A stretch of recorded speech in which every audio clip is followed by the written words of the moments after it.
మరణాన్ని కూడా ఓడించగల శక్తి భక్తికి ఉందా? సాక్షాత్తు యమధర్మరాజు విసిరిన కాలపాశాన్ని శివుడు ఎలా తెంచేశాడు? తన భక్తుడి కోసం కాలానికి అధిపతి అయిన యముడినే కాలితో తన్నిన ముక్కంటి కథ మీకు తెలుసా? ఈ రోజు తెలుసుకుందాం. లింగ పురాణం ఎపిసోడ్ 24 మార్కండేయ చరిత్ర. ఓం నమ శివాయ. శ్రీ సద్గురు సీతారామమ్మ గారి ఆశీస్సులతో లింగ పురాణ వైభవాన్ని కొనసాగిద్దాం. మృకండ మహర్షి దంపతులకు శివుని వరప్రసాదంగా మార్కండేయుడు జన్మించాడు.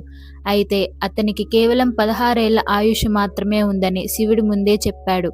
మార్కండేయుడు పెరిగి పెద్దవాడయ్యాడు. కానీ తన ఆయుష్ ముగిసిపోయే సమయం దగ్గర పడింది. తల్లిదండ్రుల బాధను చూసిన మార్కండేయుడు శివలింగాన్ని ఆశ్రయించి ఘోరమైన తపస్సు చేయడం మొదలుపెట్టాడు. 16 ఏళ్లు నిండిన ఆ క్షణాన మార్కండేయుడు ప్రాణాలు తీయడానికి సాక్షాత్తు యమధర్మరాజు తన మహిషం మీద వచ్చాడు. మార్కండేయుడు భయంతో శివలింగాన్ని గట్టిగా హత్తుకున్నాడు. యముడు తన కాలపాశాన్ని విసరగా అది మార్కండేయుడితో పాటు శివలింగానికి కూడా చుట్టుకుంది. తన లింగానికే కాలపాశం చుట్టడంతో ఆగ్రహించిన పరమశివుడు ఆ లింగం నుండి ఉగ్ర రూపంతో ఆవిర్భవించాడు. తన భక్తుడిని తాకవద్దని హెచ్చరిస్తూ యమధర్మరాజు రొమ్ముపై తన కాలితో బలంగా తన్ని తన త్రిశూలంతో యముడిని అంతం చేయబోయాడు. దేవతలందరూ ప్రార్థించడంతో శివుడు శాంతించాడు. మార్కండేయుడికి మృత్యువు లేని చిరంజీవిగా వరాన్ని ఇచ్చాడు. నాటి నుండి శివుడిని మృత్యుంజయ మహాదేవుడు అని పిలుస్తారు. యముడు కూడా శివుని శక్తిని తెలుసుకుని క్షమాపణ వేడుకున్నాడు. మరి ఇంతటి మహిమాన్వితమైన శివలింగాన్ని అహంకారంతో రావణాసురుడు